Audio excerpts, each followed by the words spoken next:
Hello everyone, 2026 semester 3 কেমিস্ট্রির উপর যে আমি সাজেশন সিরিজ শুরু করেছিলাম, এটা তার লাস্ট ভিডিও। বাকি ভিডিওগুলোর প্লেলিস্টে তোমরা একসাথে পেয়ে যাবে। আমি প্লেলিস্টের লিঙ্কও এই ভিডিও ডেসক্রিপশানে এবং আমার পিন কমেন্টে দিয়ে দেবো। আর বাকি পিডিএফগুলোর মতো এই পিডিএফটাও তোমরা আমার হোয়াটসঅ্যাপ চ্যানেলে বা টেলিগ্রাম চ্যানেলে গিয়ে তোমরা পেয়ে যাবে। তাছাড়া আমি আমার হোয়াটসঅ্যাপ গ্রুপে বিভিন্ন চ্যাপ্টারের উপর তোমাদের মক টেস্ট নিচ্ছি। সেই মক টেস্ট কীভাবে দেবে, মক টেস্টের লিঙ্ক সেটাও তোমরা কিন্তু আমার হোয়াটসঅ্যাপ গ্রুপে জয়েন হয়ে পেয়ে যাবে। চলো দেখো, প্রথমে তোমরা যে এই দ্রবণ চ্যাপ্টারের এই যে হেনরি সূত্রটা করবে, হেনরি সূত্রটা জানো যে তোমরা চাপ বৃদ্ধি করলে তরলে গ্যাসের দ্রাব্যতা বৃদ্ধি হয়, চাপ বৃদ্ধি করলে গ্যাসের দ্রাব্যতা বেড়ে যাবে তরলের মধ্যে, অর্থাৎ তরলের মধ্যে যে গ্যাসের মোল ভগ্নাংশটা বেড়ে যাবে। গ্যাসীয় পদার্থটা তরলের মধ্যে ওখানে কি দ্রাব্য আকারে থাকবে। সেটাই এই যে সূত্রটা, এই রিলেটেড যে লেখচিত্রটা দেখে নেবে এবং এই রিলেটেড যে এই নতি, এই ব্যাপারগুলো তোমরা, আমি আর ডিটেলসে যাচ্ছি না। তোমরা নিশ্চয়ই এগুলো জানো, তবে তোমরা এগুলো একটু শেষ বেলায় দেখে নেবে। দেখো, তারপরে তোমরা যেটা করবে, এই কলিগেটিভ প্রপার্টিস যাওয়ার আগে তোমরা এই বিষয়গুলো কিন্তু করে নেবে। এটা তোমাদের করার দরকার নেই, তোমরা জাস্ট এটা করে নেবে যে এই যে হেনরি সূত্রটার আর একটা বিকল্প রূপ আছে। সেখানে আমরা কি পাবো, যদি তুমি যে গ্যাসের মানে তরলে দ্রবীভূত গ্যাসের পরিমাণটাকে যদি আমরা মোলার গাঢ়ত্ব দিয়ে প্রকাশ করি, তাহলে কিন্তু ওখানে ছিল পি সমানুপাতিক এক্স, কিন্তু এখানে সি সমানুপাতিক পি হবে, এটা মনে রাখবে। আর যেমন হেনরি ধ্রুবক আছে সেটা চলে আসবে। আর ও ক্ষেত্রে দেখো, হেনরি ধ্রুবকের যে ইউনিটটা সেটা চাপের ইউনিটের সমান ছিল। দেখো এখানে যে হেনরির যে ইউনিটটা সেটা কিন্তু চাপের সমান ছিল, মানে চাপের ইউনিট, যেহেতু এক্স একটা সংখ্যা, তো এর তো ইউনিট নেই, কিন্তু দেখো চাপের ইউনিট অনুযায়ী এটা হচ্ছে। কিন্তু এখানে আমি এক্স না নিয়ে আমি কী নিয়ে যাচ্ছি, মোলার গাঢ়ত্ব। তার মানে মোলার গাঢ়ত্ব মানে মোল পার লিটার। তাহলে সেই অনুযায়ী দেখো কেএইচ সমান কি সি বাই পি, অর্থাৎ এটা সি মানে মোলার গাঢ়ত্ব মোল পার লিটার, আর পি মানে এটিএম, তাহলে মোল পার লিটার পার এটিএম। তো এই অবধি এটা করে নিও, হেনরি সংক্রান্ত এখান থেকে করে নিও। এরপরে যেটা আছে যে তোমরা এই যে রাউল্টের সূত্রটা করবে। রাউল্টের সূত্র যেটা বাষ্পচাপ, দ্রবণের বাষ্পচাপ দ্রাব্য যোগ করার সাথে সাথে দ্রবণের বাষ্পচাপটা কীরূপ পরিবর্তিত হবে সেটা বলা হয়েছে। তোমরা জানো যে দ্রবণে যখন আমরা কোনো একটা দ্রাব্য যোগ করি, তার বিশুদ্ধ দ্রাবকের থেকে দ্রবণের যে বাষ্পচাপটা কমে যায়। তার কারণ কি, বিশুদ্ধ অবস্থায় মানে এই যে বাষ্পচাপ, কারণ কি বাষ্পচাপ মানে এই যে বাষ্পায়ন হচ্ছে, বাষ্পায়নে বাষ্প যে তৈরি হচ্ছে, সেই বাষ্পগুলো জমা হয়ে গিয়ে একটা পাত্রের মধ্যে তার উপরিভাগে জমা হওয়ার ফলে সে যে তারপরে যখন একটা সাম্যাবস্থা চলে আসে, অর্থাৎ কিছুক্ষণ পরে দেখবো যে হারে বাষ্প হচ্ছে সেই হারে ঘনীভবন হচ্ছে, মানে একটা সময় পরে দেখা যাবে এখানে বাষ্পের পরিমাণটা নির্দিষ্ট হয়ে যাচ্ছে। এই অবস্থায় পাত্রের দেওয়ালে যে চাপ দিচ্ছে সেটাই কি তার বাষ্পচাপ। তো এটা বিশুদ্ধ অবস্থায়, যে একটা তরল বিশুদ্ধ অবস্থায় যে বাষ্পচাপ দেখাবে, সেই তরলের মধ্যে যদি সামান্য পরিমাণ দ্রাব্য যোগ করে দিই, তাহলে তখন আমরা দেখব যে বাষ্পচাপটা কমে যাচ্ছে। তার কারণটা কি, যে এই যে সারফেসে যখন বিশুদ্ধ অবস্থায় ছিল, তখন কি এখানে সারফেসের উপর শুধু দ্রাবক যেগুলো, মানে বিশুদ্ধ দ্রাবকের কণাগুলোই ছিল। আমরা বাষ্পায়ন শুধু তরলের উপরিপৃষ্ঠ থেকেই হয়। তাহলে এই উপরিপৃষ্ঠে যখন তুমি দ্রাব্য যোগ করবে, সেই উপরিপৃষ্ঠে কিছু দ্রাব্য কণাও থেকে যাবে। তার মানে আর দ্রাব্য তো অনুদ্বায়ী। তোমাদের এই রাউল্টের সূত্র অবশ্যই আমি পরে আসছি যে প্রযোজ্য কখন হবে না, যদি দ্রাব্যটা যেটা যোগ করছো সেটা অনুদ্বায়ী হয়, মানে সে কিন্তু বাষ্পীভূত হয় না, সে বাষ্পীভূত যেন না হয়। তার মানে কি, এইখানে যখন দ্রাবকগুলো থাকবে তখন এই পৃষ্ঠে তাহলে দ্রাবকের পরিমাণটা কমে যাচ্ছে, দ্রাবক কণার পরিমাণ কমে যাচ্ছে, তাই কি এই বাষ্পচাপটা কমে যায়। যাই হোক, তুমি যখন বিশুদ্ধ দ্রাবকের মধ্যে দ্রাব্য যোগ করার পরে তার দ্রবণের বাষ্পচাপটা কত হবে সেটা ডিপেন্ড করছে না তার যে এখন বর্তমানে যে মেশানোর পরে দ্রাবকের মোল ভগ্নাংশ কত দাঁড়ালো। তো মোল ভগ্নাংশের আইডিয়া নিশ্চয়ই তোমাদের আছে। তো তার কত মোল ভগ্নাংশ দাঁড়ালো প্লাস ইন্টু বিশুদ্ধ অবস্থায় ওই দ্রাবকটা যে বাষ্পচাপ দেখাতো, সেই দুটো গুণ করলে তাহলে দ্রবণের বাষ্পচাপ পেয়ে যাব। তো এটা তোমরা করে নিতে পারবে। আর দেখো, এই 1 আর 2টা নিয়ে তোমরা খুব অসুবিধায় পড়ো, তাই একটা আমি বারবার কথা বলে দিচ্ছি। দেখো, একটা দ্রবণ মানে কি, দ্রাবক আর দ্রাব্য, এ দুটো মিলিয়ে। দেখো, দ্রাবকটা কি বেশি, দ্রাব্যটা কি কম, তাই তো। তাই সবসময় 1 কথাটা মনে রাখবে যে বেশি, অর্থাৎ দ্রাবকের জন্য আমরা 1 শব্দটা ব্যবহার করি, আর দ্রাবের জন্য আমরা টু শব্দটা টু ব্যবহার করি। তাই যেখানে এই ওয়ান আছে সেটা বুঝবে সেটা দ্রাবক রিলেটেড বিষয় বলতে চাইছে। সেটা হতে পারে X1, সেটা হতে পারে W1, সেটা হতে পারে M1, যাই হোক সেগুলো ওয়ান থাকলেই বুঝবে যে আমি দ্রাবক রিলেটেড বিষয়গুলো বলতে চাইছি। তো এখানে দেখবে আবার এই যে রাউল্টের সূত্রটাকে যদি একটা দ্রবণের মধ্যে একাধিক পদার্থ মিশ্রিত থাকে, তখন আবার টোটাল যে হবে প্রত্যেকটা একাধিক মিশ্রিত থাকা অবস্থায় যে যার বাষ্পচাপগুলো বের করে নেবে, আলাদা আলাদাভাবে বের করবে, তারপর যোগ করে পেয়ে যাবে। এটা একটা গুরুত্বপূর্ণ নয় মেন এটা, তো তবুও এটা মিশ্রিত যখন একাধিক দ্রাবক যুক্ত হবে তার ক্ষেত্রে দ্রবণের বাষ্পচাপটা কত দাঁড়াবে সেটা এখানে বলা হয়েছে। তারপরে আসছে দেখো আদর্শ দ্রবণ। এই দ্রবণের শ্রেণীবিন্যাসটা ইম্পর্টেন্ট, খুবই ইম্পর্টেন্ট। এখান থেকে একটা MCQ আসতে পারে। দেখো যে দ্রবণ এই রাউল্টের সূত্র মেনে চলে, যে কোনো উষ্ণতায় মেনে চলে, তাহলে সেটা আদর্শ দ্রবণ। যদি না মানে তাহলে অনাদর্শ দ্রবণ। এবার আদর্শ অনাদর্শ দ্রবণের মধ্যে এই পার্থক্যটা করে নেবে, ঠিক আছে? যে আমরা দেখব যে আদর্শ দ্রবণের ক্ষেত্রে যে দ্রাবক আছে, ধরো মনে করো A দ্রাবক, B হচ্ছে দ্রাবক, তাহলে A দ্রাবকগুলোর কণাগুলোর মধ্যে যে নিজেদের মধ্যে যে একটা ইন্টার অ্যাটমিক বা ইন্টারমলিকুলার যে অ্যাট্রাকশান, আর দ্রাবক যেটা যোগ করে তাদের নিজেদের অণুর মধ্যে বা নিজেদের পরমাণুর মধ্যে যে অ্যাট্রাকশান, সেই অ্যাট্রাকশান এবং পরস্পরের মধ্যে এর কণা আর B এর কণার মধ্যে যে অ্যাট্রাকশান, সেগুলো সবাই পরস্পরের সমান যদি হয় তখন আমরা কি বলবো, সেটা আদর্শ দ্রবণ। আর অনাদর্শ দ্রবণে দেখবো সেটা সমান হচ্ছে না, হয় বেশি হচ্ছে না হলে কম হচ্ছে। তো এই বিষয়টা তোমরা একটু মাথায় রাখো। ব্যাপারটা এর সঙ্গে এই যে A B এর ইন্টারাকশানের সঙ্গে আলাদা আলাদা A আর B এর যে ইন্টারাকশান, সেই ইন্টারাকশানটা নিজেদের মধ্যে যে ইন্টারাকশান তার সঙ্গে অসমান হচ্ছে। তারপরে যেটা করবে যে ∆V মিক্সিং 0 আদর্শ দ্রবণের ক্ষেত্রে, অনাদর্শ দ্রবণকে not equal to 0। ∆V mixing দেখো যেটা দ্রবণটা তৈরি করার আগে যে আর দ্রাবকের যে মোট টোটাল, ধরো মনে করো আমি 5 লিটার জলের মধ্যে 1 লিটার অ্যালকোহল মেশাচ্ছি, তাহলে 5 আর 1 মিলে 6 লিটার।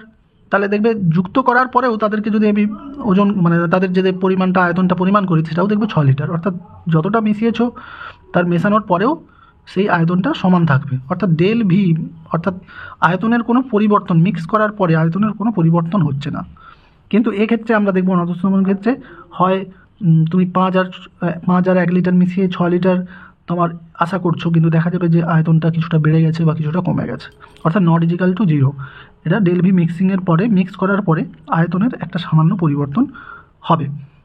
একই রকমভাবে দেখো এনথালপির কোনো পরিবর্তন হবে না। যাদের মেশাচ্ছ তাদের টোটাল যে আলাদা আলাদা যে এনথালপি, A এর এনথালপি, B এর এনথালপি, এবার A B কে মিশিয়ে দিয়েছো, তাহলে এনথালপিটা কিন্তু সেক্ষেত্রেও দেখা যাবে টোটাল যে এনথালপি আর আলাদা আলাদাভাবে যে তাদের এনথালপির ছিল, সে দুটো আলাদা আলাদাভাবে এনথালপি যোগ করে এবং মিশ্রণ করার পরে যে এনথালপির রেজাল্টটা পাচ্ছ, টোটাল যে এনথালপিটা পাচ্ছ, সেটা দেখা যাবে দুটোই সেম। অর্থাৎ এনথালপিরও মনে করো একটা রিয়াকশানের মতো A আর B মিলে ধরো C হচ্ছে, অর্থাৎ A আর B মিশিয়ে আমি C পাচ্ছি।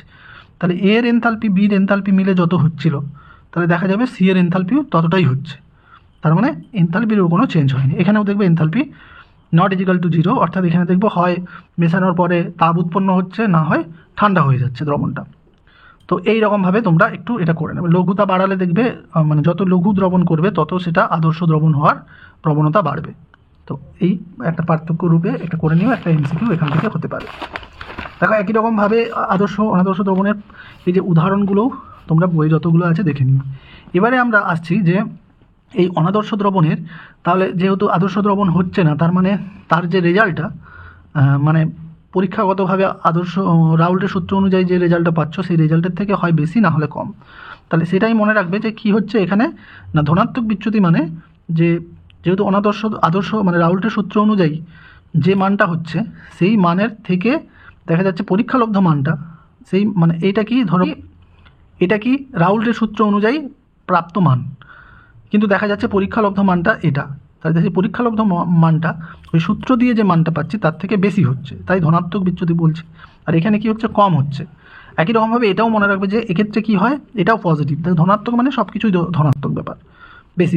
এখানেও দেখো যে ওই যে ইন্টারাকশানটা, যে A B এর মধ্যে যে ইন্টারাকশানটা, সেটা তাদের নিজেদের মধ্যে যে ইন্টারাকশানটা হচ্ছে, সেই ইন্টারাকশানটা আরও বেশি। পরস্পরের মধ্যে যে ইন্টারাকশানটার থেকে নিজেদের মধ্যে ইন্টারাকশানটা বেশি। দেখো সবই তাহলে পজিটিভ। ডেল এইচ পজিটিভ মানে কি তাপ গ্রাহী, অর্থাৎ তাপটা সিস্টেম তাপ বাইরে থেকে নিচ্ছে, তাই কি তার নিজের এনথালপিটা সিস্টেমের এনথালপি, এটা সিস্টেমের বা এখানে এটা সলিউশন বলতে চাইছি, মানে সলিউশন করার পরে দেখবো যে আদর্শ দ্রবণের বেলায় তো 0 হবে, কিন্তু এখানে নট ইজিক্যাল টু 0 হবে। তার মানে কি হয় পজিটিভ হবে না নেগেটিভ, তাহলে ধনাত্মক বিচ্যুতি মানে ডেল এইচ পজিটিভ হবে। তার মানে এর ক্ষেত্রে কি সিস্টেমের এনথালপি বাড়ছে, তার মানে কি সিস্টেম বাইরে থেকে তাপ গ্রহণ করছে, তার মানে কি তাপগ্রাহী, এটা তাপগ্রাহী বিক্রিয়া। মানে যে দেখবে যে সিস্টেমে তুমি সিস্টেমটা তাপটাই করছো সেই সিস্টেমের দেওয়াল থেকে তাপ শোষণ করে নেবে। দেখবে তুমি জলে যদি গ্লুকোজ মিশিয়ে দাও, ইউরিয়া মিশিয়ে দাও, তাহলে দেখবে গ্লুকোজ বা ইউরিয়া মেশানোর পরে তুমি দেখবে জলটা কিছুটা ঠান্ডা মনে হচ্ছে, কারণ কি না গ্লাসের থেকে সেই জলটা মানে তাপটা গ্রহণ করে নিয়েছে। এক্ষেত্রে দেখো তাপ ডেল এইচ নেগেটিভ হচ্ছে, অর্থাৎ সিস্টেম তাপ ছেড়ে দেবে, তাপ দায়ী তাহলে। তো এটা একটু মনে রাখো, এই অ্যাজিওট্রপিক মিশ্রণটাও মনে রাখবে যে এক্ষেত্রে শুধু এটা দেখো সর্বনিম্ন ফুটনাঙ্কের ধনাত্মক বিচ্যুতি দেখানোর, মানে এখানে দেখবো যে সর্বনিম্ন ফুটনাঙ্কের অ্যাজিওট্রপিক মিশ্রণ তৈরি হয়, এটা সর্বোচ্চ ফুটনাঙ্কের অ্যাজিওট্রপিক মিশ্রণ তৈরি হয়। আর এখানে দেখবো অনেক উদাহরণ আছে, উদাহরণগুলো দিয়েও কোশ্চেন খুব একটা আশা করছি না আমি, তবু একটু দেখে নিও। আচ্ছা, তারপরে দেখো স্থির ফুটনাঙ্কের মিশ্রণ, যেটাকে আমরা অ্যাজিওট্রপিক মিশ্রণ বলছি। এই স্থির ফুটনাঙ্কের মিশ্রণ মানে তোমরা জানো যে এমন একটা আমি মিশ্রণ করলাম যে যার ফুটনাঙ্কটা আর কোনো আনচেঞ্জড, তার ফুটনাঙ্কটা সবসময় নির্দিষ্ট থাকবে। তো অর্থাৎ এই রকম ফুটনাঙ্কের মিশ্রণ কিভাবে মানে তৈরি হওয়া, মানে তার কি বৈশিষ্ট্য দাঁড়াবে না, তার বৈশিষ্ট্য এটাই দাঁড়াবে যে তুমি যে অনুপাতে দুটো মিশ্রণ মানে দুটো তরলকে যে অনুপাতে মিশ্রিত করেছ, এবারে সেই তরল থেকে যে বাষ্পটা পাচ্ছ, সেই বাষ্পকে যদি তুমি সেই দুটো মিশ্রিত তরলের যে বাষ্পটা পাচ্ছ, সেই বাষ্পের মধ্যেও দেখা যাবে ওই তরলটাকে যে অনুপাতে মিশিয়েছো সেই বাষ্পের মধ্যেও তারা সেই অনুপাতে থাকবে। তো এইরকম হলেই তবেই দেখা যাবে সেই মিশ্রণটা একটা স্থির ফুটনাঙ্কের মিশ্রণ দেবে। তো এখানেও তোমরা অ্যাজিওট্রপিক এই যে স্থির ফুটনাঙ্কের যে মিশ্রণ, সর্বোচ্চ ফুটনাঙ্কের মিশ্রণ আর সর্বনিম্ন ফুটনাঙ্কের মিশ্রণ, মানে এটা ঠিক পার্থক্য নয়, মানে জাস্ট এই অ্যাজিওট্রপিক মিশ্রণ কারা দেয় সেটা মুখস্থ করবে, যে বিশেষ করে ইথাইল অ্যালকোহল জল, এরাই হচ্ছে অ্যাজিওট্রপিক মিশ্রণটা। ক্লোরোফর্ম মিথানল, বেনজিন ইথানল, এরা অ্যাজিওট্রপিক মিশ্রণ। এটা দুবার লেখা হয়ে গেছে, এরা করে নেবে, এই উদাহরণগুলো করে নেবে। আর তোমরা অঙ্ক নিয়ে কিছুটা হয়তো ভয় পাচ্ছ, কিন্তু সবসময় মনে রাখবে অঙ্ক তোমাদের এই যে 8 নম্বর এখান থেকে এই চ্যাপ্টার থেকে ইউনিট 1 থেকে তুমি ম্যাক্সিমাম 2টো অঙ্ক পাবে। আমি তো মনে করি একটাই হয়তো অঙ্ক দেবে, হ্যাঁ যাই হোক তবুও তোমরা ধরে রাখো যে 2টো অঙ্ক পাবে। সেই 2টো অঙ্কের মধ্যে দেখো একবারে সিম্পল যে 4টা কলিগেটিভ সংখ্যাগত ধর্ম আছে। আচ্ছা, এই সংখ্যাগত ধর্মের আরও একটা নাম মনে রাখবে, সমাবর্তী ধর্ম। তো এটা বিষয়টার এই যে 4টা সংখ্যাগত ধর্মের মধ্যে প্রথমে বাষ্পচাপের আপেক্ষিক অবনমন, এটা হলো বাষ্পচাপের অবনমন, মানে বাষ্পচাপ ওইখানে আমি রাউল্টের সূত্রে বোঝালাম যে যদি দ্রাবযোগ করো বাষ্পচাপ কি কমে যাবে, তাহলে বিশুদ্ধ অবস্থায় যা বাষ্পচাপ ছিল তার থেকে এইটা কম, তার মানে কতটা কমে গেল সেটা আমরা এভাবে পাবো। এবার সেটা কতর সাপেক্ষে কমে গেছে, আগে কত ছিল তার নিরিখে এটা কমছে, এবার সেটা কি আপেক্ষিক অবনমন, কতর সাপেক্ষে কমেছে, কত কমেছে।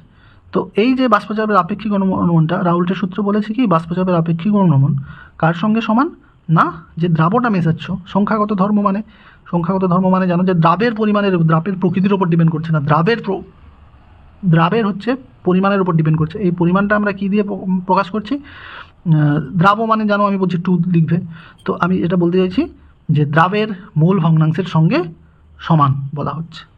ওকে, এবার দ্রাবের মূল ভগ্নাংশ তোমরা জানো কীভাবে বের করবে না, দ্রাবের মূল সংখ্যা বাই কি টোটাল মূল সংখ্যা। এবারে এবারে মূল সংখ্যাগুলো কি করে পাই, প্রদত্ত ভর বাই তার আণবিক ভর ভাগ করলে কি মূল সংখ্যা পাই, প্রদত্ত ভর বাই আণবিক ভর, গ্রাম আণবিক ভর দিয়ে ভাগ করবে, তাহলে দেখো এইভাবে পাচ্ছে। এবারে অনেক সময় কী বলে লঘু দ্রবণের ক্ষেত্রে তোমরা ধরে নেবে, যদি অঙ্কের মধ্যে লঘু দ্রবণ কথাটা থাকে তাহলে অবশ্যই ধরে নেবে সেখানে লঘু দ্রবণ মানে দ্রাবের যে মূল ভগ্নাংশটা সেটা অনেকটা কম, দ্রাবকের মূল ভগ্নাংশ অনেক বেশি। তাই এটাকে আমি এ তো উপরে একটা N2ই আছে, তাহলে সেখানে তো আর নেগলেক্ট করার কিছু নেই, কিন্তু এই নিচে যে দুটো যোগ আছে তাহলে আমি N2টাকে নেগলেক্ট করে আমি শুধু সেখানে করে নেবো N1। তাহলে সেক্ষেত্রে দেখো এই ফর্মুলাটা আর একটু সরল হয়ে যাবে, সরল হয়ে গিয়ে এইখান থেকে আমরা এগুলো কখনো মুখস্থ করবে না, নিজেই মানে মুখস্থ করতে গিয়ে তো দেখবে আর যেটা মনে রাখা সেটা ভুলে গেলে।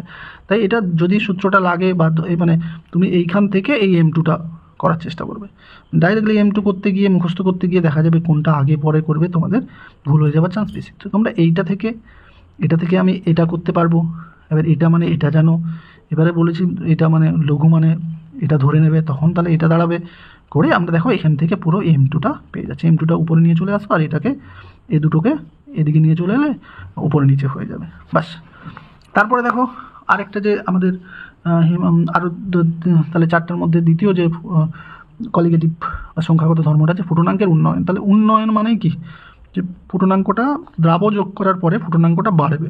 সে কতটা বাড়বে, তাহলে এটা দেখো দ্রবণের ফুটনাঙ্ক, মানে দ্রাব যোগ করার ফুটনাঙ্ক তো বেড়ে যাবে বললাম, যত দ্রাব যোগ করবে তত ফুটনাঙ্ক বাড়বে সেই, এবং দ্রাবকের বিশুদ্ধ অবস্থায় তার যা ফুটনাঙ্ক ছিল তা সেটা কম, এবারে এটা মাইনাস করে আমরা পাচ্ছি কতটা উন্নয়ন হবে। সেই উন্নয়নটা আবার কি বলা হচ্ছে না, এই ফুটনাঙ্কের উন্নয়নটা কার সঙ্গে সমানুপাতিক না, যতটা দ্রাব যোগ করছো সেই দ্রাবের মোলার নয় মোলালিটি বা মোলাল সংখ্যা বা মোলালিটির সমানুপাতিক।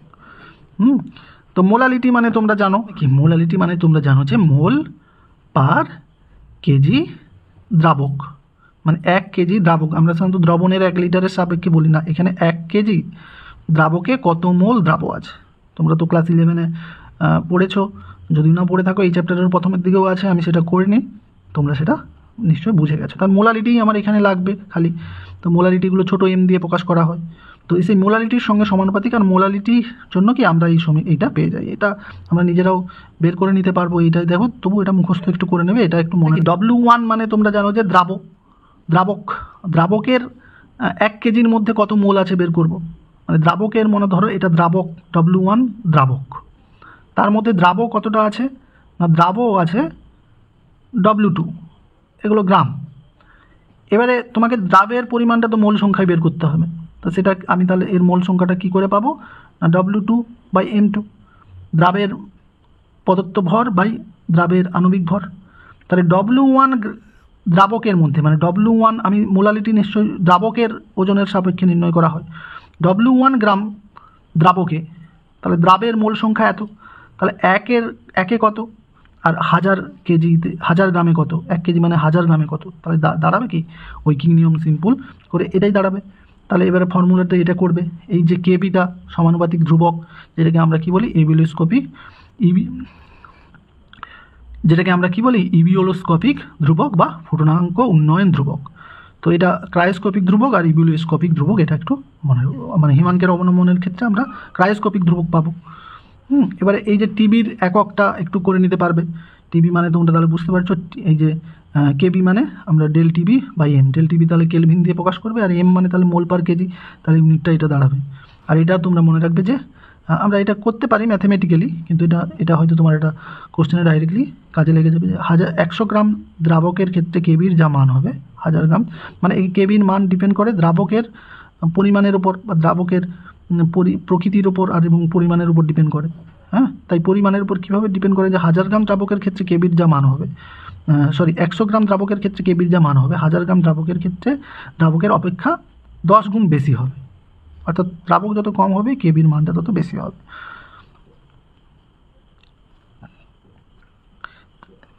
এবার দেখো কেবির যে ফর্মুলাটা আছে তোমাদের একটু এটা কোনোদিনই এই ফর্মুলা দিয়ে আগেও কোশ্চেন আসেনি, তবু তোমরা একটু এটা যেহেতু কঠিন কোশ্চেন আসছে একটু দেখে নিও, আমার মনে হয় না এখান থেকে কোশ্চেন দেবে। আসো দেখো হিমাঙ্কের অবনমন, ওই ফুটনাঙ্ক যা যেভাবে হলো আমি আর এটা ডিটেলসে লিখছি না, হিমাঙ্কের অবনমন জাস্ট একই, ওখানে উন্নয়ন মানে ওখানে বৃদ্ধি পাচ্ছিল, এখানে হিমাঙ্কের অবনমন ঘটবে, অর্থাৎ দ্রাব যোগ করার পরে হিমাঙ্ক কমে যাবে। অভিশ্রমণ চাপে তোমরা এই পাই সমান CRT, তোমরা এটা ভ্যান হফ সূত্র, ভ্যান হফের যে সূত্র পাই সমান CRT, একটু ডিটেলসে সূত্রটা পড়ে নিও, মানে ওই যে প্রথম সূত্র দ্বিতীয় সূত্র, আর তৃতীয় সূত্রটা কি ওই যে শুধু অনুদ্বায়ী অবিশ্লেষ্য অবিভাজ্য অসংযোজিত এইটা হতে হবে, তবেই এই সূত্রগুলো মেনে চলবে, না হলে তোমাকে আই ফ্যাক্টর আনতে হবে, ভ্যান হফ ফ্যাক্টর আনতে হবে। তো যাই হোক এখানে আবার এই ফর্মুলাটাকে, এই যে সূত্রটাকে আমরা এই যে সি মানে কি তার মোলার গাঢ়ত্ব, এবারে সিকে মোলার গাঢ়ত্ব করার জন্য আমরা এটা কি বলছি যে তার মানে 1 লিটার, এটা 1 লিটারের সাপেক্ষেই আমরা ধরছি 1 লিটারের মধ্যে কত মোল আছে, তার মানে কত মোলকে আমরা কীভাবে লিখি, আমরা W/M, তাহলে এইভাবে আমরা এখান থেকে আমরা এম এর মানটা পেতে পারি। এখানে এম মানে কি, এখানেও এম, কিন্তু এটা কিন্তু 2, ওকে, অবশ্যই এটা 2, মানে দ্রাবের ক্ষেত্রে দ্রাবের মানে কতটা যোগ করলে এই সিটা তো কি, সিটা হচ্ছে আমরা এটাও আমি 2 লিখে দিচ্ছি, মানে 2 মানে এটাও দ্রাবের মোলার গাঢ়ত্ব। এবার আইসোটোনিক দ্রবণ তোমরা জানো যে যখন যদি দুটো দ্রবণ যদি π1 π2 যদি সমান হয়ে যায়, তো এই সমান কী করে হবে না, দুটো যদি দ্রবণের কে তুমি অর্ধবেদ্য পর্দা দিয়ে আলাদা করে রেখেছো, এবং দুটোর যদি দুদিকে যদি তোমরা যে দ্রবণ দুটো নিয়েছো তাদের যদি মোলার গাঢ়ত্বটা সেম হয় তবে তারা আইসোটোনিক হবে। আর আইসোটোনিক হয়ে গেলে তোমরা যদি না হয় তাহলে যদি নট ইজিক্যাল টু হয় তাহলে একটা হাইপোটোনিক, মানে যেটা কম, যার গাঢ়ত্ব কম সেটা হাইপোটোনিক দ্রবণ হবে, এবং যার গাঢ়ত্বটা বেশি তারা হাইপারটোনিক দ্রবণ হবে। এবারে এই দুটো হাইপোটোনিক এবং হাইপারটোনিককে যদি তোমরা একটা অর্ধবেদ্য পর্দা দিয়ে আলাদা করে রাখো তাহলে দেখবে যে অনেকে এটা ভুল করে যে হাইপারটোনিক থেকে মানে এখানে অভিস্রবণে কি হয়, অভিস্রবণে দ্রাবকের কণাগুলো অর্ধবেদ্য পর্দা ভেদ করে। তাহলে দেখা যাবে তোমাকে কোশ্চেন করবে যে হাইপোটোনিক এবং হাইপারটোনিক মিশ্রণকে আলাদা একটা অর্ধবেদ্য পর্দা দিয়ে আলাদা করা হলো, তাহলে দ্রাবকের প্রবাহ কোথা থেকে কোথায় হবে। লোকে ভাবে যে হাইপার মানে বেশি তাই ওখান থেকে হবে, এরকম নয়। কিন্তু হাইপোটোনিক হবে মানে কম গাঢ়ত্ব, আর অভিস্রবণে জানো যে কম গাঢ়ত্ব থেকে বেশি গাঢ়ত্বের দিকে যায়, তাই হাইপোটোনিক থেকে হাইপারটোনিক দ্রবণের দিকে দ্রাবকের প্রবাহ হবে। তো এটা একটু করে নিও।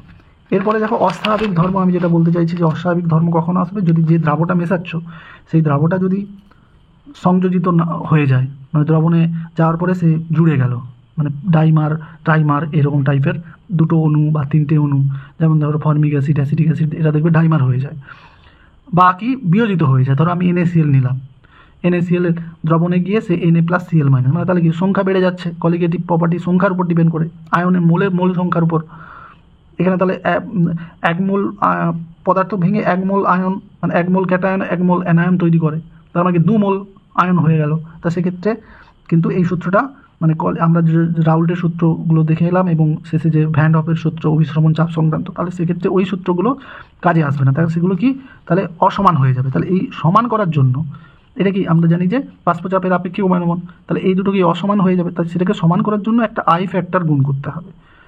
একে দেখো সবে একটা আই ফ্যাক্টর, এই আই ফ্যাক্টরটাকে আমরা বলছি ভ্যান হফ ফ্যাক্টর। এই ভ্যান হফ ফ্যাক্টর কী করে আসে না, পরীক্ষালব্ধভাবে যে মানটা, মানে পরীক্ষা করে এক্সপেরিমেন্টালিভাবে সত্যি যে মানটা পাচ্ছ সেটা থেকে, সেটা বাই তত্ত্ব মানে সূত্র দিয়ে যে তাত্ত্বিক যে মানটা পাচ্ছ সেটা সূত্র দিয়ে যেটা যদি ভাগ করে দুটোর অনুপাতটা হচ্ছে আয়ের মান। এবারে দেখবে পরীক্ষালব্ধ মান বলো বা মানে এই যে তাত্ত্বিক মান বলো, সেটা কিন্তু আমরা যে সূত্রগুলো দেখে এলাম সবসময় তো বা এখানে এই সূত্রগুলো আছে, তাহলে আমরা সবসময় দেখবো যে এই যে এম, মানে এম অর্থাৎ আণবিক ভর, সেটা কিন্তু সবসময় নিচে আছে। অর্থাৎ ধরো এখানে যখন এম করছি, এম মানে কি, এম মানে তোমার W/m, মানে এখানে W2/m2, তার মানে কি আণবিক ভরটা কিন্তু এই ΔTBর সঙ্গে, মানে যে পরীক্ষালব্ধ মানটা এই পূর্ণাঙ্কের উন্নয়ন হচ্ছে সেই মানটার টিবির সঙ্গে কিন্তু এম এর কি ব্যস্ত, টিবির সঙ্গে এম এর কিন্তু M2 এর মধ্যে কিন্তু বাস্তব মানে ব্যস্তানুপাতিক সম্পর্ক। তাই দেখো এটা হয়তো পরীক্ষালব্ধ মান, মানে রেজাল্ট মানে যে সংখ্যাগত যে ধর্মগুলো সেই ধর্মের মান পরীক্ষালব্ধ এবং তাত্ত্বিক এটার অনুপাত। কিন্তু যদি তুমি আণবিক ভর দিয়ে এটাকে কম্পেয়ার করো তাহলে দেখো তাত্ত্বিক মানটা কিন্তু উপরে, তাত্ত্বিক আণবিক ভর, অর্থাৎ তুমি মানে তাত্ত্বিক আণবিক ভর মানে কি, তুমি যেটা মানে তার সংকেত থেকে যেটা বের করছো। আর পরীক্ষালব্ধ মানে সংযোজিত বিয়োজিত হওয়ার পরে, সংযোজিত হওয়া মানে কি তার আণবিক ভরটা যেটা তুমি সূত্র থেকে আশা করছো, মানে তার সংকেত থেকে আশা করছো, সেটা দেখা যাবে সংযোজনের পরে সেই মানটার থেকে বেড়ে যাচ্ছে, বিয়োজনের হলে কি হবে সেই মানটার থেকে কমে যাচ্ছে। তাহলে এইটা দেখো দুটো, এখানে আগে পরীক্ষালব্ধ তার তাত্ত্বিক, এখানে কিন্তু আগে তাত্ত্বিক আণবিক ভরের ক্ষেত্রে তারপরে পরীক্ষালব্ধ, এইটা একটু কম্পেয়ার করে একটু মনে রাখো। তাহলে সংযোজনের ক্ষেত্রে আমরা দেখব কি, যেহেতু সংযোজনে দেখা যাবে যে আণবিক ভর বেড়ে যাচ্ছে, হ্যাঁ, তাহলে এম ড্যাশ দেখো, অর্থাৎ এটা হচ্ছে সংযোজন বিয়োজনের পরে এমটা কম, তাহলে সেক্ষেত্রে আমরা দেখতে পাবো তাহলে এম ড্যাশটা বেশি, এমটা কম, তার মানে কি আই কি এটা তাহলে কম, এটা বেশি, তার মানে কি হর বেশি, তার মানে কি আয়ের মানটা কম। তাহলে সংযোজনের ক্ষেত্রে দেখা যাবে ভ্যান হফ ফ্যাক্টর 1-এর থেকে লেস দেন হচ্ছে, আর বিয়োজনের ক্ষেত্রে 1-এর থেকে গ্রেটার দেন হচ্ছে। এরপরে এই দুটো সূত্র থেকে তোমাদের একটু MCQ আসার চান্সের, বিয়োজন মাত্রা দেখবে I-1 N-1, আর সংযোজন মাত্রা I-1 1/n-, এটা একটু আর একটু এখানে আমি অ্যাড করে দিই, সেটা কি না, হ্যাঁ এখানে একটা কথা বলে নিই। তোমরা জানো যে যারা তীব্র তড়িৎ বিশ্লেষ্য পদার্থ ধরো NaCl, KOH, KCl, এরা হচ্ছে সম্পূর্ণরূপে বিয়োজিত হয়ে যায়, 100% বিয়োজিত হয়ে যায় বা 100% আয়নিত হয়ে যায়। তাই এদের ক্ষেত্রে কি আয়ের মান কিন্তু একেবারে দেখবে তোমাকে এই সূত্র বসিয়ে আয়ের মানটা যায় ধরো, তারা এদের ক্ষেত্রে 100% বিয়োজিত হয়, তার মানে কি আলফার মান এটা 1 আসবে। এটা অবশ্য এখানে যদি 100 দিয়ে গুণ করো তাহলে পার্সেন্টেজে আসবে, তার মানে 100% বা 1 মানে সম্পূর্ণরূপে বিয়োজিত হয়েছে। তাহলে এখানে দেখবে তোমরা যদি বসিয়ে টুসিয়ে দেখো তাহলে দেখবে এই আয়ের মান মানে তোমাকে আর সূত্রই লাগবে না। এদের ক্ষেত্রে আয়ের মান কি না, এদের আয়নিত করলে যে সংখ্যাটা পাওয়া যাচ্ছে, অর্থাৎ এরা যত ক্যাটায়ন মানে এরা দেখবো Na+Cl- দেয়, মানে কটা তাহলে আয়ন পাওয়া যাচ্ছে, দুটো আয়ন পাওয়া যাচ্ছে। তো এগুলো দুটো, কেউ হয়তো আমি বললাম AlCl3, এটাও সম্পূর্ণ হয়। তাহলে এখানে আয়ন সংখ্যা কত, অ্যালুমিনিয়াম 3+ আর 3Cl-, আর অ্যালুমিনিয়াম 3+, তার মানে কটা আয়ন টোটাল, ক্যাটায়ন আয়ন মিলে 4টা। তাহলে এর আয়ের মান কিন্তু 4, মানে AlCl3 ক্ষেত্রে ভ্যান অফ ফ্যাক্টর কত হচ্ছে, ভ্যান অফ ফ্যাক্টরের মান 4, এদের ক্ষেত্রে কত, এটা দুটো মানে ক্যাটায়ন আয়ন মিলিয়ে দুটো, এটাও দুটো, তাহলে এদের ক্ষেত্রে আয়ের মান কিন্তু 2। ওকে, এছাড়া এটা তুমি যদি 100% বা এখানে এক বসিয়ে তুমি নিজেও সূত্র দিয়ে করো, তাহলে দেখবে আয়ের মানটা মানে এদের আয়ন সংখ্যার সঙ্গে সমান হচ্ছে, যেহেতু এরা 100% বিয়োজিত হয়। এবারে আসি এই চ্যাপ্টারের যে সেকেন্ড পার্টটা আছে, যে কলয়েডিয়াল দ্রবণ। যা কলয়েড দ্রবণের কিছুই না, দেখো কলয়েড দ্রবণ থেকে ফুল নাম্বার তোমাদের পেতে হবে, কারণ এই পার্টটা অতটা একবারে সহজ। তো তোমরা একটু জাস্ট এটা মুখস্থ করতে হবে, কিছু পার্ট একটু বুঝে নিতে হবে। তো তোমরা প্রকৃত দ্রবণ, কলয়েড দ্রবণ, প্রলম্বনের তুলনাটা দেখে নেবে, আমি PDF দিয়ে দিচ্ছি। তারপরে দেখো এই যে বিভিন্ন প্রকার যে কলয়েড দ্রবণের নাম এবং উদাহরণ, এটা একটু সিস্টেমেটিক্যালি করবে। দেখো দেখো সল্টের মধ্যে এটা যখন কঠিন হবে তখন কঠিন, এবার তরল সলটাকে শুধু সল বলা হচ্ছে। একই রকম দেখো কঠিন এরোসল, তরল এরোসল, মানে দেখো বইয়ে একটু এলোমেলো ভাবে আছে, আমার একটু সাজানো গোছানো আছে, একটু তোমরা এটা দেখে নিও। তারপরে দেখো এখান থেকে কিছুই নয়, থিওরিগুলো জাস্ট করবে, দ্রাবক আকর্ষী, দ্রাবক বিকর্ষী কলয়েড, এরও তুলনাটা করে নেবে যা যা আমি এখানে দিয়েছি। এবারে এটাও করবে যে বিভিন্ন কলয়েড প্রকার, বিভিন্ন প্রকার, বহু অণু সমন্বিত কলয়েড, বৃহৎ আণবিক কলয়েড, বিশেষত উদাহরণগুলো আমার দরকার হয়, এর মধ্যেই আমার উদাহরণ আছে, এটা করে নেবে। এটা তাহলে বহু অণু সমন্বিত কলয়েডের উদাহরণ, বৃহৎ আণবিক কলয়েড, সংযোজিত কলয়েড, হ্যাঁ সংযোজিত কলয়েড করে নেবে, এখানেও আমি উদাহরণগুলো দিয়েছি। তো তারপরে ইমালশন করবে, ইমালশন, জলে তেল ইমালশন, তেলে জল ইমালশন, এগুলো তোমরা একটু করে নিও। এগুলো কোনো বোঝার কিছুই নেই, জাস্ট মানে একটু ভাষাটা বুঝে তোমাকে মনে রাখতে হবে। ইমালশন কারক, তোমরা জানো যে আমরা দ্রাবক আকর্ষী কলয়েডগুলোই ইমালশন কারক হয়, একটা তৃতীয় একটা পদার্থ দ্রবণ যেটা যোগ করে দ্রাবক বিকর্ষী কলয়েডগুলোর আমরা স্থায়িত্বতা বৃদ্ধি করি। এই ইমালশন কারক সাধারণত দ্রাবক আকর্ষী কলয়েডগুলোই হয়, এবং তাদের উদাহরণগুলো আমি দিয়ে দিয়েছি। এবারে আসবে যে এই যে দ্রাবক আকর্ষী কলয়েড প্রস্তুতি তো আমরা সহজে করে নিতে পারি, কিন্তু দ্রাবক বিকর্ষী কলয়েডটা কীভাবে প্রস্তুত করব, এগুলো দেখো এত ডিটেলস নয়, শুধু নামগুলো একটু মনে রাখবো, যে দ্রাবক বিকর্ষী কলয়েড আমরা বিভাজন পদ্ধতিতে তৈরি করতে পারি, যান্ত্রিক বিভাজন পদ্ধতিতে করতে পারি। এইখানে দেখো অপলয়নটা কিন্তু ইম্পর্টেন্ট, এই যে অপলয়ন বা পেপটাইজেশনে আমরা একটা পদ্ধতি, যেখানে আমরা যে বড় বড় যে কণাগুলোকে ভেঙে সদ্য প্রস্তুত যে অধক্ষেপ, বড় বড় এমন বড় হয়েছে, সে অধক্ষেপ পড়ে গেছে, কলয়েড কণার আকার এর থেকেও বড় হয়ে গেছে, তখন আমরা কি করব না, একটা তৃতীয় পদার্থ, অন্য কোনো পদার্থ যোগ করে সেই অধক্ষিপ্ত কণাগুলোকে দ্রাবক কলয়েডীয় কণার আকার দেওয়ার জন্য সেটাকে ভেঙে আমরা একটা তৃতীয় পদার্থের সাহায্যে ভেঙে গিয়ে সে কিন্তু কলয়েড কণায় রূপান্তরিত হয়। এইটা যারা করে তাদেরকে কি বলি, অপলয়ক বা পেপটাইজিং এজেন্ট। এটা যেমন এখানে আমি উদাহরণ দিয়ে দিলাম, যে এই ফেরিক ক্লোরাইড, ফেরিক হাইড্রোক্সাইড পদক্ষেপকে আমরা অপলয়ক হিসেবে ফেরিক ক্লোরাইড দিয়ে দিলে সে আবার কলয়েড কণায় রূপান্তরিত হয়ে যায়। এরকম আমি 2-4টা উদাহরণ তোমরা করে নেবে। এবারে দেখো তোমরা যেটা করবে, ঘনীভবন পদ্ধতিতে আমরা, এটা ওই পদ্ধতি আসছে যে কোন পদ্ধতিতে দ্রাবক বিকর্ষী কলয়েড তৈরি করতে পারি, ঘনীভবন পদ্ধতিতে করতে পারি, এবং একটু চোখ বুলিয়ে নিও যে পদ্ধতিটা কীরকম। তারপরে আসি ঝিল্লি বিশ্লেষণ, এটাও খুব ইম্পর্টেন্ট। ঝিল্লি বিশ্লেষণ মানে এটা মনে করো ফিল্টার করা। তো এটাও একটা ফিল্ট্রেশন পদ্ধতি, যেখানে আমরা দেখব যে কলয়েডের মধ্যে যদি কোনো অশুদ্ধি থাকে, মানে ঝিল্লি বিশ্লেষণ সাধারণত কলয়েডকে শুদ্ধ করার জন্য, কলয়েডের মধ্যে যারা অশুদ্ধি কিছু পদার্থ মিশে আছে, ক্রিস্টালয়েড কিছু মিশে আছে প্রকৃত দ্রবণ থেকে, সেগুলোকে আমরা মানে তার যে কলয়েড দ্রবণ থেকে আমরা পৃথক করতে পারি। এই যে অশুদ্ধিগুলো আমরা দূর করার এই পদ্ধতিটা আমরা কিভাবে কাজে লাগাই, যে মানবদেহে কিডনি একটা ঝিল্লি বিশ্লেষকের কাজ করে, আমরা এই পদ্ধতিতে সমুদ্র জল থেকে লবণ বের করতে পারি। কলয়েডের সংখ্যাগত ধর্মের মান প্রকৃত দ্রবণ অপেক্ষা অনেক কম, মানে কলয়েডের, এটা একটা অন্য পয়েন্ট, জাস্ট আমি এটা একটা পয়েন্ট একটা পেয়েছিলাম, সেটা অ্যাড করে রেখেছি। যেটা মনে রাখবে যে কলয়েডের সংখ্যাগত ধর্মের মান আর প্রকৃত দ্রবণের সংখ্যা অপেক্ষা অনেক কম হয়। এর কারণটা কি, দেখো প্রকৃত দ্রবণের মধ্যে কিন্তু কণার সংখ্যা অনেক বেশি পাবে, দ্রাবক কণার সংখ্যা প্রকৃত দ্রবণে কণার সংখ্যা, এখানে কলয়েডের দ্রবণ মানে কলয়েডের কণাগুলোর আকার একটু প্রকৃত দ্রবণের থেকে অনেকটা বড়, যার ফলে কি কণার সংখ্যা কিন্তু সংখ্যার দিক থেকে দেখবে কম পাবে, মানে যদি এটা প্রকৃত দ্রবণ সংখ্যাকে ধর্ম তুলনা করি, বা বা কম্পেয়ার করি, তাহলে দেখতে পাচ্ছি প্রকৃত দ্রবণের মধ্যে যত কণা আছে তাতে কোলয়েডের মধ্যে প্রকৃত দ্রবণের মতো কণাগুলো অনেকগুলো মিলে গিয়ে এক একটা কণা তৈরি হচ্ছে, তাই কি সংখ্যাটা কমে যাচ্ছে। তাই কোলয়েডের সংখ্যাগত ধর্মের মান কিন্তু প্রকৃত দ্রবণের সংখ্যাগত ধর্মের মান কি, মানে ধরো একটা প্রকৃত দ্রবণের ক্ষেত্রে তার যে দ্রবণের ক্ষেত্রে যে বাষ্পচাপের আপেক্ষিক অবনমন হবে সেটা যতটা হবে কোলয়েড দ্রবণের মধ্যে বাষ্পচাপের আপেক্ষিক অবনমনটা সেটা অনেকটা প্রকৃত দ্রবণ অপেক্ষা কম হবে। এখানে যতটা অবনমন হবে কোলয়েড দ্রবণে কিন্তু ততটা অবনমন হবে না।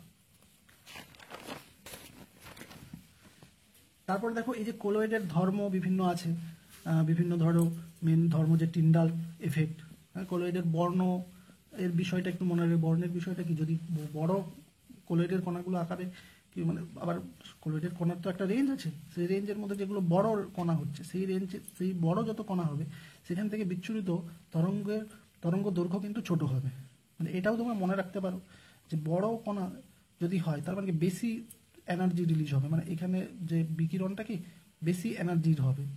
তো বেশি এনার্জি মানে তরঙ্গ সংখ্যা, এনার্জির সঙ্গে তরঙ্গ দৈর্ঘ্যের কি সম্পর্ক তোমরা নিশ্চয়ই জানো, ইসি বাই ল্যামডা। তার ল্যামডার সঙ্গে ই এর ব্যস্তানুপাতিক সম্পর্ক। তাহলে বড় কণা হলে এনার্জিটা বেশি রিলিজ হচ্ছে, তাই কি তরঙ্গ দৈর্ঘ্যটা ছোট। আর তরঙ্গ দৈর্ঘ্য ছোট মানে কি নিশ্চয়ই বেগুনি, নীল এই সমস্ত বর্ণের হয়। আর তরঙ্গ দৈর্ঘ্য বড় মানে কি সেটা লাল তরঙ্গ দৈর্ঘ্য হয়। তাই জন্য দেখবে গোল্ড সলের বর্ণ লাল, তার মানে গোল্ড সলের কণাগুলো আকারে ছোট। তার মানে ছোট হওয়ার জন্য এনার্জি কম বেরোচ্ছে মানে তরঙ্গ দৈর্ঘ্য সেখানে বড়। তা সেটা যদি কিন্তু কণার আকার বৃদ্ধি পেলে, কণাটা যদি আবার গোল্ড সলের আকারটা বৃদ্ধি পায় তাহলে সে দেখবে গোল্ড সলের বর্ণ লাল থেকে নীল বর্ণ ধারণ করবে।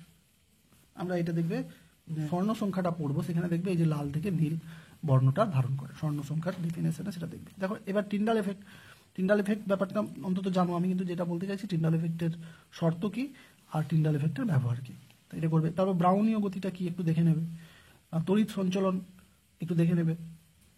তড়িৎ সঞ্চালন কি না, তড়িৎ ক্ষেত্রে প্রবাহে কোলয়েডগুলো কণাগুলো একটা নির্দিষ্ট চার্জযুক্ত হয়, এটা সবসময় মনে রাখবে। কোলয়েড কণাগুলো একটা নির্দিষ্ট চার্জ, এই যে আমি পরে দেখাবো ধনাত্মক আধান ঋণাত্মক আধানের কোলয়েড। তো তারা কি করবে না, তারা তাহলে যখন তুমি তড়িৎ বিশ্লেষণের মতো তারা কি করবে ক্যাথোড বা অ্যানোডের দিকে গমন করবে। এই গমন করাটাকে বলা হচ্ছে তড়িৎ সঞ্চালন। এবারে এইখানে এই তড়িৎ সঞ্চালনের উদাহরণ আমি বলে দিলাম। তো এবারে এই তড়িৎ অভিশ্রবণ এটা তড়িৎ সঞ্চালনের মতো, কিন্তু এখানে কি হচ্ছে না, ওখানে যেমন বিস্তৃত দশা অর্থাৎ দ্রাবর মতো, বিস্তৃত দশা মানে দ্রাবক, তো এখানে তড়িৎ অভিশ্রবণে কিন্তু বিস্তার মাধ্যম গমন করবে। ওখানে কোলয়েড কণাগুলো তড়িৎ ক্ষেত্রে গমন করছিল, কিন্তু তড়িৎ অভিশ্রবণে বিস্তার মাধ্যম মানে একটা নির্দিষ্ট তড়িৎদ্বারের দিকে গমন করবে, তখন সেটাকে বলবো তড়িৎ অভিশ্রবণ। এবার দেখো সমতড়িৎ বিন্দু, এটা একটু করে নিও। সমতড়িৎ বিন্দু আমি আগেও তোমাদের কোথায় করিয়েছিলাম, তোমাদের আমি জীব অণুতে করেছিলাম। তো এখানেও কি এটা মনে রাখবে যে একটা নির্দিষ্ট পিএইচ, যেখানে যেই অবস্থায় কোলয়েডের কণাগুলো একটা নির্দিষ্ট পিএইচ রাখলে সে ক্যাথোড অ্যানোড কোনো দিকেই যায় না। এইটা হচ্ছে একটা উদাহরণ, জাস্ট মনে রাখবে। হ্যাঁ, সবচেয়ে বড় কথা এইটা কিন্তু তোমাদের মনে রাখতে হবে। দেখবে যে যারা সাধারণত হাইড্রোক্সাইড টাইপের বা এই যে অক্সাইড বা এই যতগুলো মনে রাখতে পারবে ভালো, যে ধনাত্মক আধানগ্রস্ত কোলয়েড কারা হয় আর ঋণাত্মক আধানগ্রস্ত। দেখো সালফার জাতীয় যারা, তারা সাধারণত ধনাত্মক, বা যারা একেবারে মেটাল, গোল্ড সল্ট, সিলভার সল, তারা কিন্তু কি হয়, তারা ঋণাত্মক আধানগ্রস্ত হয়। এবার এই জিটা বিভবটা একটু দেখে নিও। জিটা বিভব মানে যে তুমি যখন কোলয়েডের কণার একটা চার্জ যুক্ত হবে ধরো, তাহলে তার চারপাশে ঋণাত্মক আয়নগুলো একটা চারপাশে বেরিয়ার তৈরি করবে। আর তাহলে ধনাত্মক আর ঋণাত্মক যদি এরকম পাশাপাশি থাকে তাহলে এইখানে একটা কি পোটেনশিয়াল ডিফারেন্স হবে, বিভবের একটা পার্থক্য হবে। ফিজিক্সের অ্যাঙ্গেল থেকে ভাবো, তাহলে এই সেই বিভবের যেটা তৈরি হলো, একটা বিভব প্রভেদ তৈরি হলো, সেটাকে বলা জিটা বিভব বলা হচ্ছে। এই জিটা বিভবের কারণেই কিন্তু কণাগুলো কি পরস্পর, কোলয়েড কণাগুলো পরস্পর বিকর্ষণ করছে। সেই জন্য কিন্তু ওই যে আমরা জিগ জ্যাগ ওয়েতে, অর্থাৎ আমরা এখানে যেটা বললাম যে এই ব্রাউনীয় গতি, সেই ব্রাউনীয় গতি কিন্তু দেখা যায়। এই জিটা প্রভাব যদি কমে যায় তাহলে কিন্তু কণাগুলোর যে গতি সঞ্চালন, গতি ও সঞ্চালন সেটা কিন্তু কমে যাবে। দেখো তারপরে সংরক্ষক কোলয়েড, এখান থেকে একটু অঙ্ক টাইপের একটা এখানে কনসেপ্ট আছে। তাহলে তার জন্য আগে সংরক্ষক কোলয়েডটা কি, এটা বললাম যে একটা দ্রাবক বিকর্ষী কোলয়েডগুলো কি খুব তাড়াতাড়ি আলাদা হয়ে যাবে, দ্রাবক মানে তার বিস্তৃত দশা বিস্তার মাধ্যম সহজে আলাদা হয়ে যায়। কিন্তু আমি তার স্থায়িত্বতা বাড়াতে চাইলে আমাকে একটা দ্রাবক আকর্ষী কোলয়েড অ্যাড করতে হবে। দ্রাবক আকর্ষী কোলয়েড যেমন এই কোলয়েডগুলো অ্যাড করতে হবে, অ্যাড করে কি আমি তার সংরক্ষণ ক্ষমতা বাড়িয়ে দিই। তাহলে যেটা আমি অ্যাড করছি সেটা কি বলা হচ্ছে সংরক্ষণ কোলোয়েড। তাহলে দ্রাবক আকর্ষী কোলোয়েডগুলোই সাধারণত সংরক্ষণ কোলোয়েড হয়। তাহলে এই সেই সংরক্ষণ কোলোয়েডের আমরা তার উদাহরণ আমি এখানে কিছু দিয়েছি, এগুলো একটু দেখে নিও। এবারে এই সংরক্ষণ কোলোয়েডের কতটা সে তার যে সব সংরক্ষক কোলোয়েডের যে স্থায়িত্ব বৃদ্ধি করার যে এবিলিটিটা তো সমান নয়। তাহলে কোন সংরক্ষণ কোলোয়েডের এবিলিটি মানে দ্রাবক বিকর্ষী কোলোয়েডগুলোকে স্থায়িত্বটা প্রদান করার যে এবিলিটি সেটা কে বেশি কার কম সেটা প্রমাণ মানে সেটা পরিমাপ করার জন্য আমরা ইন্ট্রোডিউস করছি কি স্বর্ণ সংখ্যা। স্বর্ণ সংখ্যা মানে যে আমি এখানে একটা রেফারেন্স নেওয়া হচ্ছে যে 10 ml প্রমাণ গোল্ড সল্ট। তাহলে এই প্রমাণ গোল্ড সল্ট কিন্তু একটা দ্রাবক বিকর্ষী কোলোয়েড। তাহলে সে সহজে থিতিয়ে পড়বে। আবার তাকে থিতানো মানে তাকে থিতিয়ে বা তাকে তঞ্চন করার জন্য দেখবে তঞ্চন আমরা এরপরে আসবো, আমরা কি দিই না তড়িৎ বিশ্লেষ্য পদার্থ যোগ করি। কতটা যোগ করছি না এতটা 1 ml 10% NaCl। তাহলে একটা আমরা যদি দ্রাবক বিকর্ষী কোলোয়েডে আমরা যদি একটা তঞ্চক দিয়ে দিই তাহলে সঙ্গে সঙ্গে কি হবে সেটা তার যে বর্ণের একটা পরিবর্তন হবে, লাল থেকে নীল। ওই আমি যে বললাম তার মানে কি লাল থেকে নীল কেন হবে, লাল কখন হচ্ছে যখন কণাগুলো তাহলে ছোট ছোট আছে। ছোট কণা থাকলে বললাম যে কম এনার্জি রিলিজ হবে, মানে কম এনার্জি বিকিরিত হবে, তার মানে তরঙ্গ দৈর্ঘ্য বেশি হবে। কিন্তু তুমি যেই এটা দিয়ে দেবে মানে প্রমাণ গোল্ড সলে এই NaCl অর্থাৎ তঞ্চক পদার্থ দিয়ে দেবে, তখন গোল্ড সলগুলো কি একসঙ্গে তারা জুড়ে গিয়ে বড় বড় কণায় পরিণত হবে, অর্থাৎ সেটা থিতিয়ে পড়বে। তো বড় কণা হওয়া মানে কি সঙ্গে সঙ্গে সে বেশি এনার্জি রিলিজ মানে বেশি এনার্জি মানে বাইরে থেকে যে আলোটা ঢুকছে সেই আলোটা সেই বেশি এনার্জির আলোকে রিফ্লেক্ট করবে, মানে যে আলোটা রিফ্লেক্ট করবে সেটা বেশি এনার্জি যুক্ত। তখন কি হবে তার তরঙ্গ দৈর্ঘ্য ছোট হয়ে গিয়ে সেটা নীল বর্ণ আকার ধারণ করবে। তার মানে এর কি সিগন্যাল দিচ্ছে যে তঞ্চন হয়ে যাচ্ছে। অর্থাৎ এই গোল্ড সলের মধ্যে যে গোল্ড কোলোয়েড বিস্তৃত দশাগুলো বিস্তার মাধ্যমের মধ্যে থিতিয়ে পড়ছে। তো এই থিতিয়ে মানে সেটাকে তার অস্থায়ী হয়ে যাচ্ছে। এবারে সেই অস্থায়ী বিষয়টাকে প্রতিরোধ করার জন্য আমরা কি যোগ করব সংরক্ষক কোলোয়েড। সেইটাকে প্রতিরোধ করার জন্য আমাদের যত মিলিগ্রাম সংরক্ষক কোলোয়েড, এটা মিলিগ্রামে এটাই মনে রাখো যে যত মিলিগ্রাম সংরক্ষক কোলোয়েড প্রয়োজন তত মিলিগ্রাম সংখ্যাকে সংরক্ষক কোলোয়েড ওই কোলোয়েডের স্বর্ণ সংখ্যা বলা হয়। এই ডেফিনেশনটা আমাদের কাজে লাগবে। দেখবে আমাদের বইয়ে ম্যাথ আছে, দুটো ম্যাথ তোমাদের ছায়াতে করা আছে, সেই টাইপের ম্যাথ। বেশিরভাগ মিলিগ্রামটা মনে রাখবে। আর এখানে যে রেফারেন্সটা নিয়েছে এটা 10 ml এর তঞ্চন ঠেকানোর জন্য। এটা যদি আমাকে 100 ml দেয় তাহলে নিশ্চয়ই 10 গুণ বেড়ে যাবে। আর সবসময় সংরক্ষণ কোলোয়েডটা তোমাকে হয়তো অঙ্কের মধ্যে গ্রামে দেওয়া আছে, তোমাকে সেটা মিলিগ্রামে ভাবতে হবে। ওকে, এবারে চলো দেখো এই যে সংরক্ষক কোলোয়েড, তার মানে এখান থেকে আমরা কি বুঝতে পারবো, যত মানে মিলিগ্রামটা কম লাগলে তাহলে বুঝবে যে তার সংরক্ষণ ক্ষমতা কম। স্বর্ণ সংখ্যা যত কম হবে ভাববে সেই সংরক্ষক কোলোয়েডের যে এই যে মানে স্থায়িত্বতা প্রদান করার ক্ষমতাটা বেড়ে যাবে, বেশি হবে।